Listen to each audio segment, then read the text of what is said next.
영화 속에서 남성이 어떻게 재현되는가, 어떻게 다뤄지는가, 이 얘기도 한번 해볼까요?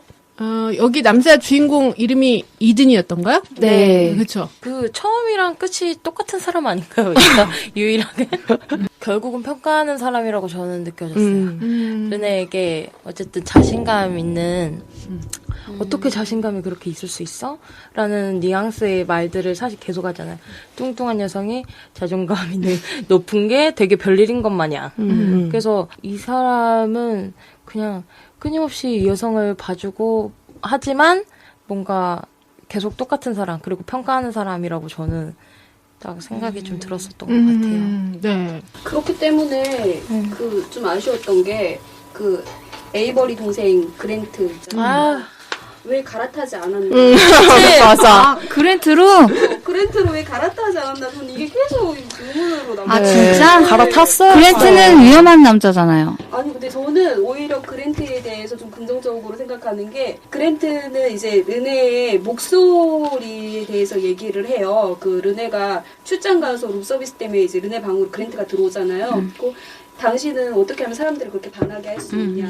뭐 엄마도 반하고 누나도 반하고 다 반했다. 그 얘기하면서 나도 당신에게 반했다. 그리고 당신의 목소리에는 뭐 사람들을 이렇게 경청하게 하는 힘이 있다. 하면서 당신에게 반했다고 고백을 하는데 너무 괜찮은 거예요. 그랜트는 르네의 목소리를 듣는 사람이구나라는 생각이 저는 들었거든요. 그렇고 그랜트 어떻게 보면 뭐 돈도 좀 있고 괜찮고 그랜트는 굉장히 위험한 남자고 그 다음에 신뢰가 안 가는 남자로 저는 봤거든요.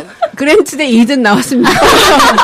저는 그랜트 한 표입니다. 저도 그랜트요. 일단 즐길 거면은 아니 뭐 당장 뭐 지금 당장 데이트하고 키스하는 건데 지금 그랜트가 나를 알아봐 주는데 왜 그 키스를 안 했을까? 그러니까 그 알아봐 준다는 게 작업의 일환으로 하는 말이지 진심은 1도 없는 사실은. 왜냐면 이 룸을 같이 쓸 수 있고 여기서 룸서비스 시킬 수도 있고 저는 그렇게 봤거든요. 그랜트에 대한 믿음은 전혀 생기지 않더라고요. 사실 전형적인 남성 상이죠. 그러니까 운동 잘하고 성공하는 남성, 사회에서 원하는 남성성을 갖춘 사회에서 사람. 성공했고 그다음에 남자다라는 느낌이 있는 어떤 남자고 이드는 마초들이 싫어서 헬스장도 안 가고 여자들이 바글대는 줌바 댄스를 배우러 다니는 일종의 초식남. 네, 비전형적인 남성으로 그려지고 있어요. 남성성에 적응하지 못하는 남성.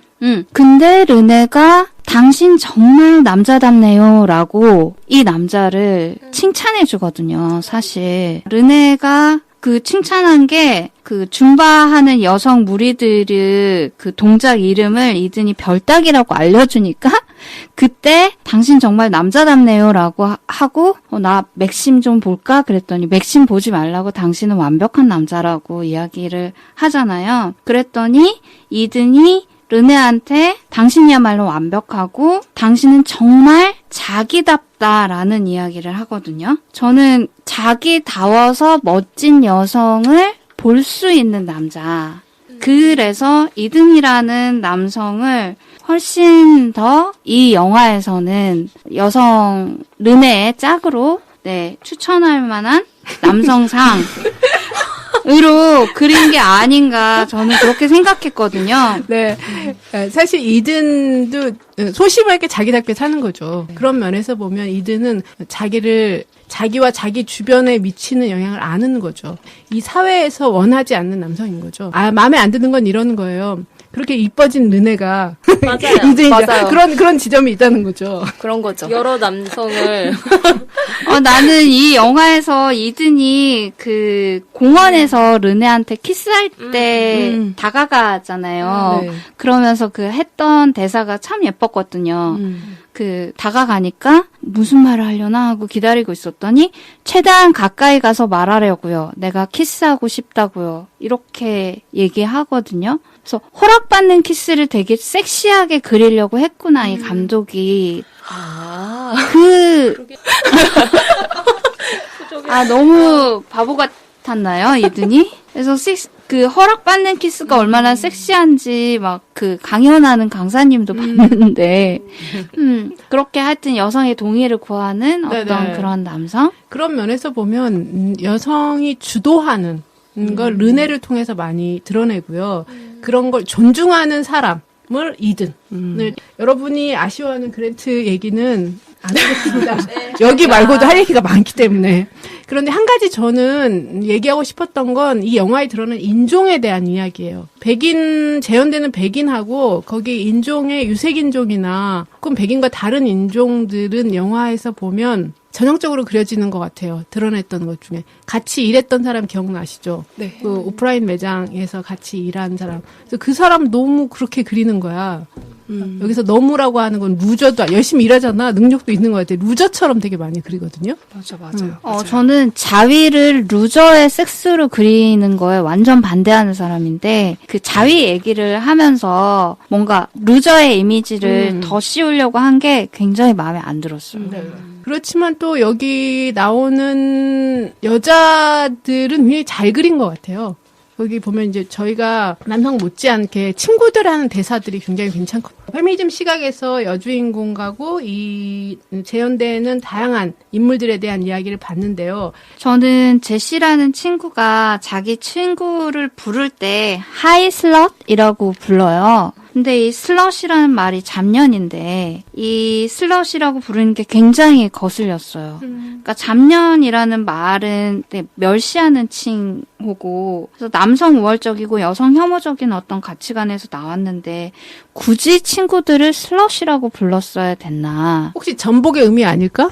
원래 요즘에 슬럿의 행진 있거든요. 맞아요. 잡년행진 그것도 봤는데, 그래서 잡년행진에 대한 찬반도 있었잖아요. 이게 그 토론토에서 첫 시작된 행진이고, 그 잡년행진 중인 여성들이 그물 스타킹, 찢어진 옷, 뭐 핫팬츠 이런 걸 입고 온 몸에 이제 잡년이란 글씨를 새기거나 잡년이라서 자랑스럽다 이런 팻말을 들기도 했다고 하는데, 반 포르노 그리고 반 여성 폭력 운동을 하는 페미니스트들은 잡년 행진이 남성 우월적인 가치관에 휘둘렸다라고 주장하기도 했잖아요. 그래서 잡년이라는 명칭은 그대로 가져와서 쓰는 거, 여기에 대해서 저는 거부감이 들더라고요. 네. 그렇게 생각해 볼 수도 있겠네요. 한편으로는. 가부장제 사회에서 여성들한테 칭하는 멸칭에 대해서 전복적 의미를 해석하는 게 저는 더 약간 쾌감을 느낀다고 하는 면이 있어요. 그러니까 그런 점에서 그 영화 볼 땐 그 막 지나쳤네요. 별로 신경을 안 썼던 부분인 것 같아요.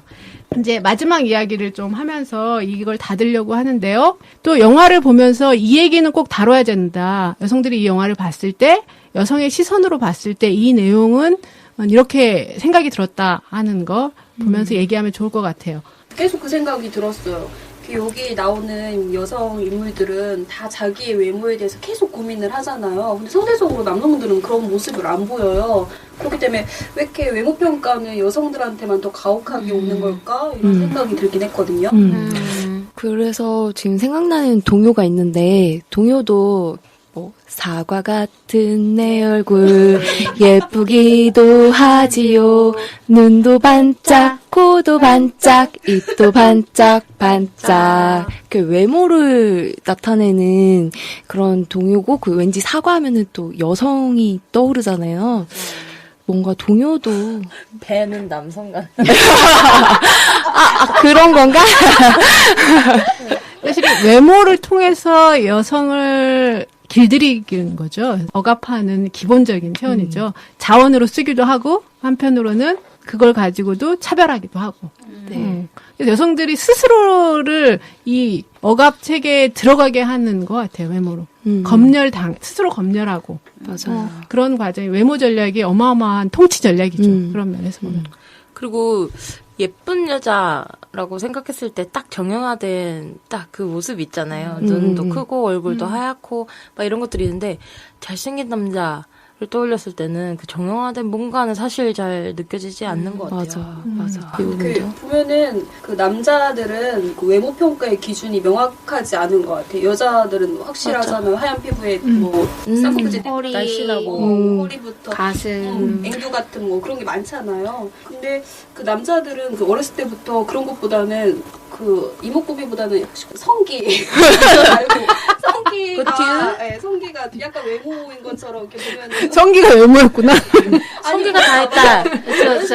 남자들은 벗겨놓고 키운다고 네. 그래서 밑에를 항상 맞아. 들어대고 네. 그걸 보면서 평가를 받죠. 뭐 그놈 참 뭐 태실하게 생겼네 뭐 이런 식으로 평가 받잖아요. 뭐 배기 사진만 봐도 남자들은 맞아. 꼭 드러내고 이렇게 찍는 사진 찍잖아요. 뭐요. 그러니까 성기 성기가 외모인 것 같아요. 남자들은 그 자기 외모를 되게 스스로 후하게 평가를 하는 것 같아요. 여자들은 맞아. 되게 자기한테 박하잖아요. 근데 네. 남자들은 그런 남자 별로 못 본 것 같아요. 사회에서 그런 식으로 남자들의 길을 살려놨죠. 진짜 길 가다 보면은 더치 페이스가 안 되는 커플들이 너무 많아가지고. 더치 페이스 해야 됩니다. 네, 저 진짜 과대망. 진짜 전주가 비빔밥의 도시잖아요. 진짜 비빔밥을 비비다 못해 전주 남자들은 얼굴이 다 비벼진 것 같아요, 진짜. 이거 괜찮나요? 저만 그런가요? 이거 커트인가요? 그렇게 느껴진다는 거죠. 예. 그렇게 신경을 안 쓴다는 거죠. 예. 신경을 써야죠. 최소한 화장을 했었어야지. 맞아요. 양심이 없어. 노양심. 네. 그래서 여성과 남성한테 어떻게 외모가 기준이 이렇게 적용되는가 봤습니다. 그러니까 여성 되기, 끊임없이 여성 되기를 해야 되는 것 같아요. 그런 면에서 보면. 그래서 그 르네 친구가 르네한테 얘기하잖아요. 고작 네 꿈이 예뻐지는 거였어? 맞아. 그 대사 너무 좋더라고요. 네. 그러니까 르네 친구들이야말로 굉장히 건강한 여성으로 네, 비비안, 제인 이렇게 그려지고 있고 그리고 정말 손 볼 것 없이 너무너무 아름다운데 거기에서 자신의 자존감이 낮아서 뭔가 연애 약자 그리고 항상 남성한테 그 바람 맞는 역할을 하는 멜로리라는 그 스피닝 센터에서 만난 그 여성도 나오고 그리고 CEO인데 목소리 때문에 자존감이 낮은 여성이 그렇게 능력이 많은데 말이죠. 네. 에이버리 리클레어도 나오고 이런 여성들을 통해서 여성성이 무엇인지 사회에서 환영받는 여성성이 뭔지에 대해서 질문하고 있는 것 같아요. 네. 이래도 지랄 저래도 지랄. 맞을감이 없어. 목소리도 예뻐야 되나 봐. 그러니까 일만 잘해서는 안 돼. 그래서 사실은 성취나 자부심을 외모랑 바로 연결되는 것, 시키는 것 같아요. 그런 여성들한테 그런 거를 억압하게 되는 거죠. 그런 면에서 보면. 자, 그리고 여러분이 또 영화를 보면서 이것은 여성들이 좀 생각해 봤으면 좋겠다. 내가 이 영화를 봤을 때는 여성의 시선으로는 이런 부분이 좀 걸리거나 아니면 이런 건 참 잘 돼 있다. 이런 이야기. 탈코르셋 운동이 그 여성 개인의 신체가 이제 운동을 말하고 보여주고 실천하는 그 자체인 거잖아요. 탈코르셋이 실천하는 사람들이 주위에 좀 있어요. 항상 많은 고민을 하고 있었는데 오늘 그 이 영화를 보고 탈코르셋을 다시 생각하니까 갑자기 설리 씨와 제가 떠오르더라고요. 설리 씨가 이제 노브라로 자유롭게 막 다니는 사진을 SNS에 이제 기재를 하면서 뭐 찬반 의견부터 뭐 아니면 욕도 많이 먹고 막 그러잖아요. 그렇고 사실 설리 씨의 그 노브라 사진이 탈코든 아니든 간에 어쨌든 응원해주고 싶다는 생각을 했었어요. 그래서 제가 이제 하루는 친구 만나는 날에 그 노브라로 맨투맨 티를 입고 이제 나갔거든요. 사실 잘 때만 이제 벗지 되게 자유로운 건 알고 있지만은 이제 쉽게 도전을 못했었는데 제가 이번 봄에 도전을 했어요. 근데 제가 사실 뭐 이렇게 큰 가슴은 아니기 때문에 아마 티는 별로 안 났을 거예요. 안 났을 텐데 제가 너무 불편한 거예요. 나는 지금 브리지어를 하고 있지 않다. 나는 지금 노브라 상태이다. 이걸 인식하고 있다는 것 자체로 너무너무 불안감을 느끼는 거예요. 아마 사람들은 저를 아마 쳐다보지 않았을 거예요. 제 가슴을. 그런 걸 알면서도 불편하고 불안하더라고요. 그래서 자꾸 이렇게 막 티를 이렇게 잡아 당겼는데 이렇게 어떻게 보면은 탈코르셋 운동을 지지하고 연대를 보내는 사람들도 사실 쉽게 실천하지는 못하잖아요. 그게 비슷한 맥락이 아닌가 생각은 들었어요. 누군가 이렇게 해서 변화는 되었으면 좋겠지만 내가 할 용기는 아직 부족한 거. 네, 탈코를 하든 안 하든 자기대로 사는 게 저는 굉장히 중요하다고 생각해요. 탈코가 또 하나의 코르셋이 되지 않는 삶이어야 된다고 생각하거든요. 저는 사실은 몸에 대해서는 상품화되지 않는 몸에 도전하는데 그거 하나가 육체성이에요. 저는 제 몸의 근력이나 한계 이런 걸 다이어트도 할 거예요. 운동에 필요하다면 할 거예요. 근력을 위해서. 저도 다이어트 요새 할 생각하고 있는데요. 저는 왕자. 제가 좋아하는 거잖아요. 볶음 갖고 싶어요. 그래서 여성의 상품화가 아니라 육체성, 근력이나 한계에 도전함으로써 자신의 삶을 풍요롭게 가꾸는 거. 이게 저는 자기 기준이 있어야 된다고 생각해요. 맞아요. 그런 면에서 보면. 저는 그 영화에서 변한 것은 단 하나잖아요. 르네 생각. 자신의 생각뿐인데 르네의 삶이 완전 바뀌었단 말이죠. 그래서 마치 개인의 생각이 바뀌면은 이제 삶이 바뀌는 것처럼 이야기되는 것이 조금 좀 불편했다라는 생각이 들고 어쨌든 사회적으로 구성된 것들이 많음에도 불구하고 개인의 뭐 자존감 향상, 자신감으로 얘기되는 것 같아서 그러니까 그런 면들은 이제 조금 그랬다. 그런 면들은 굉장히 이 영화가 갖는 한계죠. 맞아요. 그래서 저도 좀 아쉬웠던 거는 외모지상주의인 이 사회 구조를 조금 비판하는 내용이 있었으면 좋겠는데 너무 자존감에 대한 내용만 있어서 그게 조금 아쉽더라고요. 그러니까 자존감을 또 그렇게만 연결시키는 게 안타까운 거죠. 네. 사실 이 영화는 용두삼이에요. 사실 이 영화의 핵심 메시지는 자기답게 살라는 거잖아요. 그래서 이 메시지를 전달하는 또 핵심 이미지는 르네가 자신의 몸을 거울로 보는 장면들이라고 저는 생각을 했거든요. 그래서 기억해 보면은 이 영화는 거울을 보는 이미지로 시작이 돼요. 그러니까 소울사이클에 등록하기 전에 건물로 들어갈 때 유리 문 안에 여성들을 보고 있는 르네의 모습이 유리에 투영돼서 보여지거든요. 이때 되게 굉장히 심란한 표정의 르네로 시작이 되고 이름이 그때 소개가 되죠. 그리고 맨 마지막 엔딩을 보면 이제 카메라가 거울이 돼서 그 사이클 반에서 막 스피닝을 열심히 하면서 다가오는 카메라를 똑바로 응시하면 하는 되게 밝은 표정의 르네로 이 영화가 끝나거든요. 근데 사이사이에도 뭐 그 낙상 사고 이후에 거울을 볼 때 자기 몸이 막 탄탄해진 느낌을 받는 어떤 르네의 만족한 표정이나 또는 그 그랜트하고 이제 키스하려는 찰나의 남친한테 문자가 오고 그 다음에는 그랜트를 쫓아내고 그 다음에 다시 화장실 거울을 보면서 르네가 넌 누구니? 넌 누구야? 라고 묻는 장면도 거울로.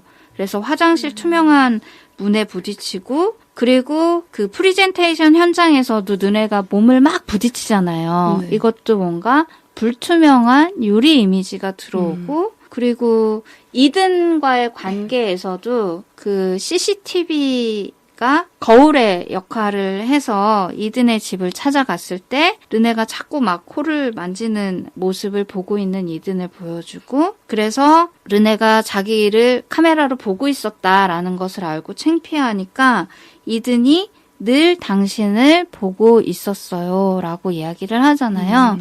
그런 이미지들이 내가 늘 보는 나의 이미지, 나의 몸에 대해서 좀 더 생각할 수 있게 해주는 면이 있지 않나. 그래서 에이미 슈먼은 이 I Feel Pretty라는 영화를 만든 이유가 뭐냐라는 질문에 여성들이 자신의 가능성을 100% 발휘하라고 말하고 싶었다. 이렇게 얘기하거든요. 네네. 요런 식으로 읽을 수도 있지 않을까.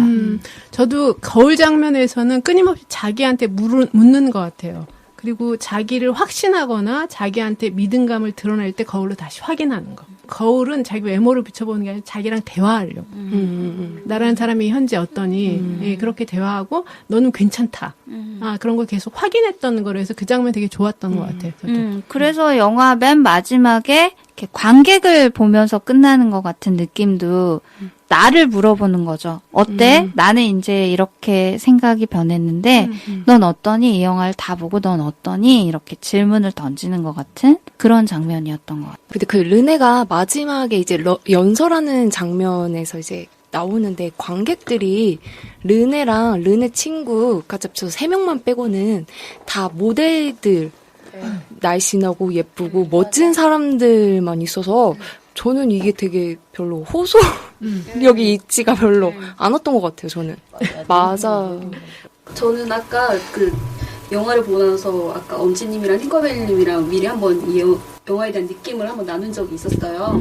했더니 이 친구들이 굉장히 이렇게 부정적인 의견이 많았던 거예요. 왜 그러냐 했더니 이 영화가 이제 어떤 여성 개인의 책임으로 돌리는 듯한 개인의 노력으로 변화될 수밖에 없다. 그것 때문에 불편하다고 얘기를 하는 거예요. 근데 그것 때문에 저도 잠깐 고민을 해봤었는데 전 조금 이제 긍정적으로 바라볼 수 있지 않을까? 사실 뭐 이렇게 변화의 시작은 개인의 인식부터잖아요.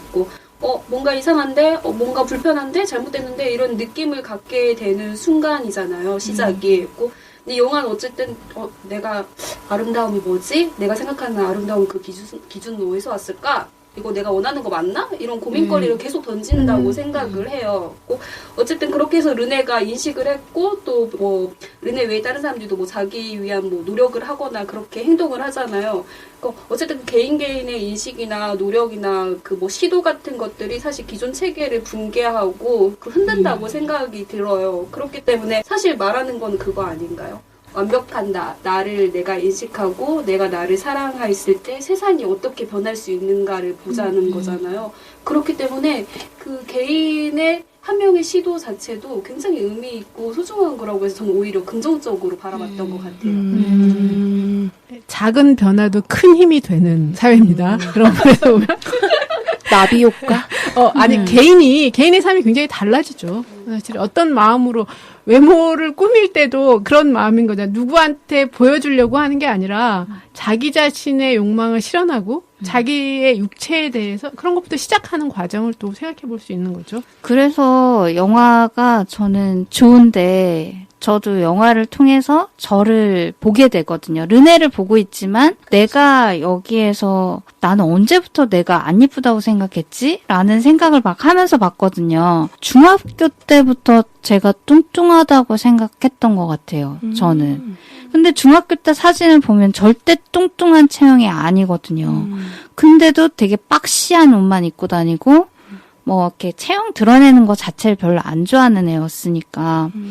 그런데 분명히 저는 자존감이 떨어졌어요. 제가 안 예쁘다는 생각을 하면서 자존감도 떨어지고 뭔가 하여튼 더 할 수 있는, 그러니까 르네가 자기가 예뻐졌다고 생각하자마자 안내 직원 데스크 신청을 하잖아요. 나는 안내 직원이 될 수 있구나 라는. 모든 것을 성취할 수 있다. 네.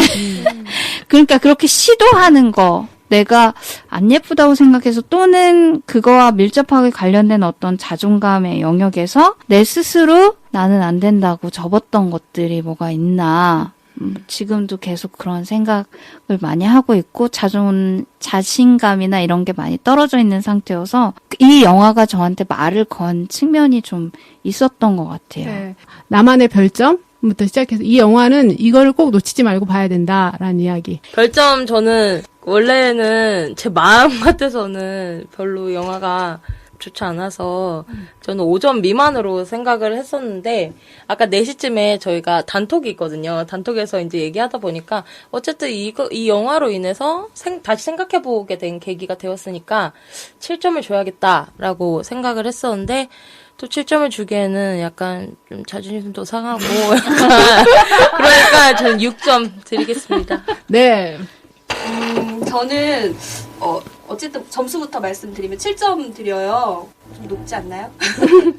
왜 그러냐면은 어쨌든 영화를 보고 난 후에 다이어트나 화장과 헬과 같은 꾸밈 노동에서 해방되는 여성들이 몇 명이든 분명히 있을 거라는 생각이 들더라고요. 뭐 사실 뭐 자기를 얼만큼 이해하는지 정말 나는 나인가? 질문을 던지는 사람들도 있을 거라고 생각해요. 뭐 질문을 던질 수 있는 영화는 좋은 영화라는 생각이 있거든요, 저는.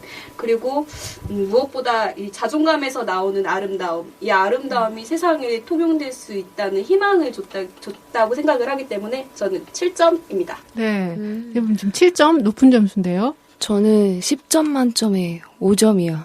이 영화를 보고 나서 굉장히 불쾌한 감정이 아직도 해소되지 못하고 계속 되고 있고, 그리고 보면서 어렸을 때 이제 학창 시절에 나의 자존감을 깎아내렸던 사람들이 계속 떠오르는 거예요. 그래서 그런 감정들이 쭉 갔고, 결국에는 하필 르네가 일하는 회사가 화장품 회사여가지고 마지막 엔딩 보고 뭐야 결국엔 꿈이라는 말이잖아 이렇게 해석이 돼가지고 전 정말 후하게져서 5점입니다.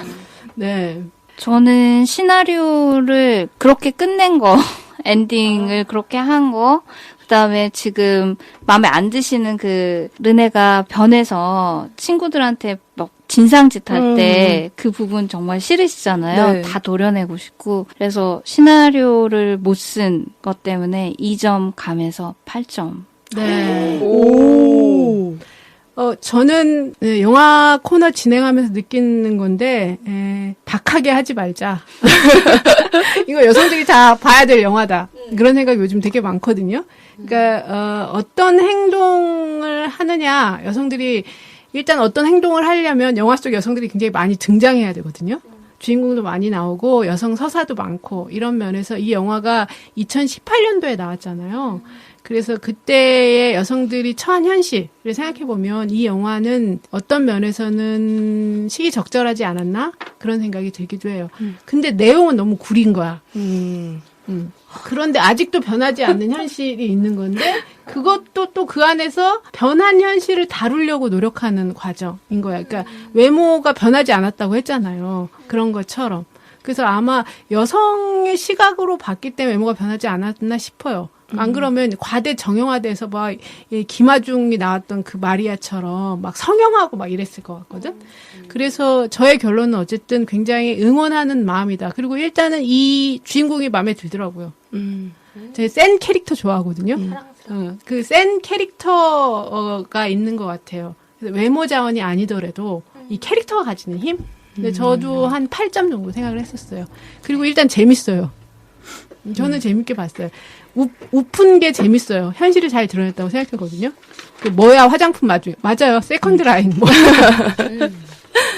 네, 그런 현실까지. 네, 저희가 근데 요거는 꼭 봤을 때 포인트 지점이 있는데요. 그래서 봄님이 저희 영화 보기 전에 잠깐 얘기를 했었는데 영화 얘기하기 전에 여기 너무 OST 가사가 너무 좋다. 그런 얘기를 하셨거든요. 여기 OST에 되게 많은 노래가 담겨 있는데 마룬5의 인기곡인 What Lovers Do, 그다음에 그래미 어워드 최우수 신인상을 거머쥔 메간 트레이너의 Me Too, 뭐 엘리샤 키스의 Girl on Fire, 리조의 Good as Hell 이런 노래들이 있는데 저는 Me Too 가사가 너무 재밌더라고요. 그래서 이 메간 트레이너라는 아티스트도 외모로 승부를 보지 않고 음악으로 성공한 뮤지션이기도 하고 여성 뮤지션이기도 하고 해서 이 노래를 네, 잠깐 한번 들어보죠. 네. 우리? 이 노래 아마 기억나실 거예요. 네, 이 노래 기억나시죠? 네. 네.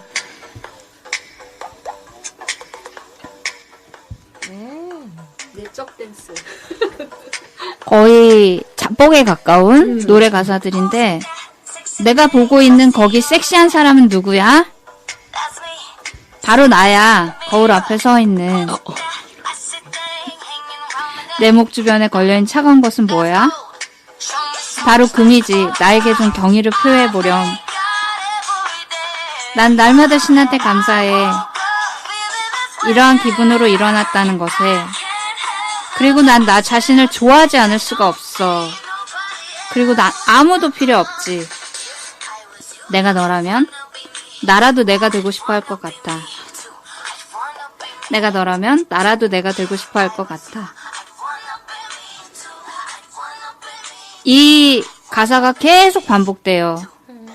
내가 너라면 나라도 내가 되고 싶어 할 것 같다. 이 대사가 계속 반복이 되고, 사실 뒤로 가면은 뭐 술값은 결코 내가 내지 않지 뭐 이런 여성주의에 반하는 가사들도 있는데, 여하튼 이런 가사에서 느껴지는 그 자신감 뿜뿜, 네네. 여성상, 네, 네. 재밌었어요. 그래서 저도 여성 영화에서 많이 보고 싶은 건 주체적으로 여성을 그리면서 성취하는 여성들, 자부심과 자존감을 높이는 영화들, 그리고 그런 면에 또 자기가 하고 싶은 욕망에 충실한 여성들, 이런 걸 많이 보고 싶습니다. 그런 면에서 보면 이 영화는 여성들의 이야기를 여성의 시선으로 볼 수 있는 영화다라는 생각이 듭니다. 네. 자, 우리가 지금까지 시시콜콜까지 별점까지 했는데 평점을 이렇게 한번 쭉 보니까 저희는 그래도 한 7점은 되는 것 같아요. 네. 그렇죠. 여태까지 나왔던 영화 중에서 굉장히 좋은 점수입니다. 7점. 진짜요? 아, 너무 후했나봐. 다시 할까요? 좋아요. 7점. 일단은 보고 결정하시면 될 것 같아요. 네. 어쨌든 이 영화는 권한답니다. 네. 이런 네. 면에서. 자, 그러면 저희가 두 번째 영화까지 한번 얘기를 했었는데요. 지금 스튜디오 굉장히 덥거든요. 후끈후끈. 네, 마지막 마무리. 녹음하면서 좀 아쉬웠거나 여러분의 소감을 들으면서 이번 방송을 마치려고 합니다. 어떠셨나요? 그러니까 쉽지 않더라고요, 이게. 근데, 그래서 오늘 좀 빨리 지금 디프리가 기대되고요. 저희가 마지막에 우리 이거는 꼭 얘기하자 했었던 것이 있어요. 내가 원하는 나 어떻게 살고 싶은가를 얘기하면서 저희 마무리하면 좋겠다 했었는데, 저는 나로서 살아도 진짜 괜찮은 나이고 싶다고 얘기를 하고 싶고, 말로만 이제 괜찮아, 나 훌륭해 하는 것이 아니라 진짜 나여도 괜찮은 나로 살고 싶다. 네. 라는 말을 하고 싶습니다. 저는 다이어트 하지 않는다. 저 진짜 20살 때부터 쭉 계속 다이어트 하고 있거든요. 이게 그렇더라고요. 정말. 이게 벗어날 수가 없어요. 그래서 요즘 유튜브나 이런 콘텐츠 보면은 다이어트 관련된 거 이런 거 굉장히 많이 뜨잖아요. 더 이상 그런 거 보지 않고 먹고 싶은 거 마음껏 먹고 쉬고 싶을 때 마음껏 쉬면서 행복하게 사는 그런 세상이 왔으면 좋겠어요. 이 영화 정말 좋은 영화인데요. 호랑대님은 어떠셨어요? 네, 저는 타인의 인정을 갈구하지 않는다. 그런 내가 됐으면 좋겠다는 생각을 했었어요. 타인의 평가에 좌지우지 되지 않고 내가 나를 인정하고 나에 있는 그대로를 사랑할 수 있는 내가 되고 싶다. 이런 생각을 했습니다. 네. 부님은 어떠셨나요? 저는 이제 에이미 슈머의 다음 작품을 기다리게 됐어요. 살롱드 전복, 살롱드 전복. 오늘 고맙습니다. 감사합니다.